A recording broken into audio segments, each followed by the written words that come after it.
आज इस वीडियो में हम लोग NCERT 10th class math exercise 1.3 का बहुत ही महत्वपूर्ण प्रश्न अर्थात पहला प्रश्न ये सिद्ध करें कि √5 एक अपरिमेय संख्या है। देखिए एनसीईआरटी में कुछ अलग प्रकार से सिद्ध किया हुआ है। आज मैं आपको एक अलग ही मेथड बताऊंगा जो कि बहुत ही बढ़िया से आपको समझ में आ जाएगा। ऐसे प्रश्न को हम विरोधाभास से सिद्ध करते हैं। विरोधाभास का मतलब क्या हुआ कि यहाँ पर √5 है। अब ऐसा समझिए कोई संख्या या तो अपरिमेय होगी या परिमेय होगी, ठीक है।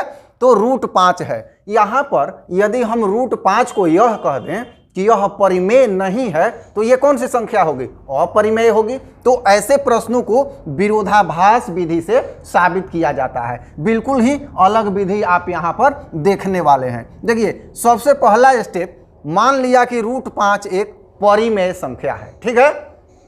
यहाँ अपरिमेय साबित करना है तो हम उल्टा मान लेंगे कि परिमेय है और लास्ट में इसे विरोधाभास से दिखा देंगे कि परिमेय नहीं है तो कह देंगे कि √5 क्या है? अपरिमेय है। चलिए आइए प्रारंभ करते हैं। तो मान लिया कि √5 एक परिमेय संख्या है। जब परिमेय संख्या है यहाँ पर तो क्या होगा? √5 बराबर p/q, जहां p q सहअभाज्य संख्याएं हैं और q ≠ 0। p q क्या होते हैं? पूर्णांक। यहाँ सहअभाज्य का मतलब क्या? मतलब p और q में कोई उभयनिष्ठ गुणनखंड नहीं है, अर्थात p को q नहीं काटेगा या q को p भी नहीं काटेगा। स्पष्ट है? तो यहां पर दोनों तरफ वर्ग कर देंगे। यहां दोनों तरफ वर्ग करने पर यहां पर हम वर्ग कर देंगे तो क्या होगा? √5 का होल स्क्वायर बराबर p/q, इसका भी होल स्क्वायर होगा। अब क्या होगा? देखिए ये अंडर रूट और स्क्वायर है तो क्या हो जाएगा? अगले स्टेप में ये हो जाएगा 5 और ये क्या होगा? अलग अलग स्क्वायर, p²/q²। स्पष्ट है? नेक्स्ट स्टेप में हम लिखेंगे 5। यहां देखिए 2 q है, 2 q है अर्थात q गुना q है तो एक q को जैसे यहां हम लिख देते हैं p²/q गुणा q। q यहां, ये q यहां ला देंगे तो एक q बचा, क्या हो जाएगा? p²/q। अब यहां थोड़ा सा रुकेंगे। ये है 5q और ये है p²/q।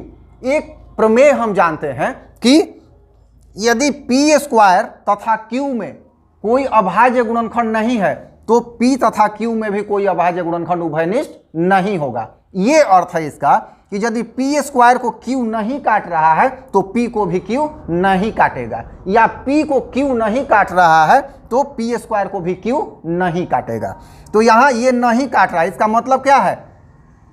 इसका मतलब है कि 5 गुना q, 5 पूर्णांक है और q भी पूर्णांक है, क्योंकि यहाँ p q सहअभाज्य संख्याएं हैं, ये पूर्णांक होते हैं। तो पूर्णांक और पूर्णांक का गुणनफल क्या होगा? पूर्णांक। किंतु ये p²/q जिस तरह से यहाँ p/q है तो ये भिन्न है तो p²/q भी भिन्न ही होगा। तो p²/q क्या होगा? भिन्न। तो यहाँ पर विरोधाभास उत्पन्न हो रहा है कि पूर्णांक बराबर भिन्न संभव ही नहीं है, ठीक है। तो ये विरोधाभास क्यों हो रहा है? ये विरोधाभास इसलिए हो रहा है कि हमने यहाँ मान लिया है कि √5 एक परिमेय संख्या है, तो यहाँ पर √5 परिमेय नहीं होगा तो क्या होगा? √5 एक अपरिमेय संख्या होगी। यह विरोधाभास इसलिए हो रहा है क्योंकि हमने माना है कि √5 एक परिमेय संख्या है, जो यहाँ पे हमने मान लिया है। तो जब √5 परिमेय नहीं है तो क्या होगा? तो √5 एक अपरिमेय संख्या होगी। इस तरह से ये सिद्ध हो गया। ये बहुत ही महत्वपूर्ण प्रश्न है और परीक्षा में हमेशा या तो √5, √3, √2 इस रूप में आया करता है। तो मुझे आशा है कि आपको समझ में आया होगा। आप यहाँ स्क्रीनशॉट भी ले सकते हैं क्योंकि पूरा आंसर मैंने एक ही यहाँ व्हाइट बोर्ड पे अंकित कर दिया है। तो इस तरह से इस टाइप के जो प्रश्न है आप पूर्णांक बराबर भिन्न के विरोधाभास पर बनाएंगे। तो आइए इसमें अगला प्रश्न है दूसरा नंबर, सिद्ध करें कि 3 जोड़ 2 √5 एक अपरिमेय संख्या है। तो उसी तरह से उल्टा मान लेंगे। मान लिया कि 3 जोड़ 2 रूट 5 एक परिमेय संख्या है, ठीक है। तो जब परिमेय संख्या है तो 3 जोड़ 2 रूट 5 p बटा q के रूप का होगा, जहां p और q सह अभाज्य संख्याएं हैं और q नॉट इक्वल टू 0, ठीक है। अब अगले स्टेप में देखिए, यहां हमें रूट 5 को अलग करना है, ये कॉन्सेप्ट है। तो क्या करेंगे अगले स्टेप में, 2 रूट 5 बराबर p बटा q, और ये 3 चला जाएगा इधर तो हो जाएगा -3। स्पष्ट है। अगले स्टेप में रूट 5 बराबर क्या होगा, तो p बटा q -3, और ये 2 इधर गुणा है, ठीक है। इधर क्या होगा, भाग हो जाएगा, तो 1/2।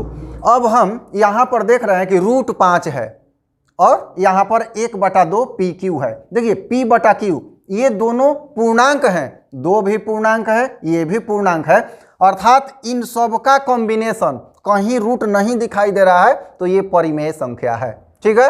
पूर्णांक का कोई भी कॉम्बिनेशन बना लीजिए, परिमेय संख्या होगी। यहाँ अंडर रूट 5 जो है पूर्ण वर्ग नहीं है और रूट में है, तो ये अपरिमेय संख्या होगी। स्पष्ट है इतना। यहां अपरिमेय हो गया और ये परिमेय हो गया, तो ये कभी भी बराबर नहीं होगा। यहां ये हो गया कि परिमेय बराबर अपरिमेय, यहां विरोधाभास आ गया। तो ये विरोधाभास क्यों आ रहा है, ये विरोधाभास इसलिए आ रहा है कि हमारी मान्यता 3 जोड़ 2 रूट 5 एक परिमेय संख्या है, ये गलत है। तो अब अगले स्टेप में लिखेंगे कि यह विरोधाभास इसलिए है क्योंकि हमने माना है कि 3 जोड़ 2 रूट 5 एक परिमेय संख्या है, जो यहां हमने मान लिया है, ये गलत माना है। तो जब ये परिमेय नहीं है तो क्या होगा, तो स्पष्ट होता है कि 3 जोड़ 2 रूट 5 एक अपरिमेय संख्या है। मुझे आशा है कि ये कॉन्सेप्ट आपको बिल्कुल समझ में आया होगा। तो इस तरह के 2 टाइप के ही प्रश्न आपको पूछे जाएंगे ऐसे प्रश्न में। एक तो कुछ रहेगा और उसमें एक अपरिमेय संख्या रहेगी, जैसे 3 + 2 रूट 5, या एक केवल रहेगा रूट 5, रूट 7, रूट 10, इस तरह की संख्या। तो उसको पूर्णांक बराबर भिन्न पे करना है, और ऐसे कोई भी प्रश्न हो तो परिमेय बराबर अपरिमेय के विरोधाभास पे करना है। तो मुझे आशा है कि यह भी प्रश्न आपको बहुत बढ़िया से समझ में आया होगा। समझ में आया होगा तो वीडियो को लाइक जरूर कीजिएगा, चैनल को सब्सक्राइब भी कीजिएगा, क्योंकि मेरा जो यह कोचिंग है सनराइज कोचिंग पॉइंट के नाम से है और चैनल अनोखी पाठशाला के नाम से है। और मेरे इस चैनल पे कभी कभी कोचिंग का जो महत्वपूर्ण प्रश्न या थ्योरम है लाइव भी किया जाता है। तो मुझे आशा है कि आप सब्सक्राइब अवश्य कर लेंगे। धन्यवाद।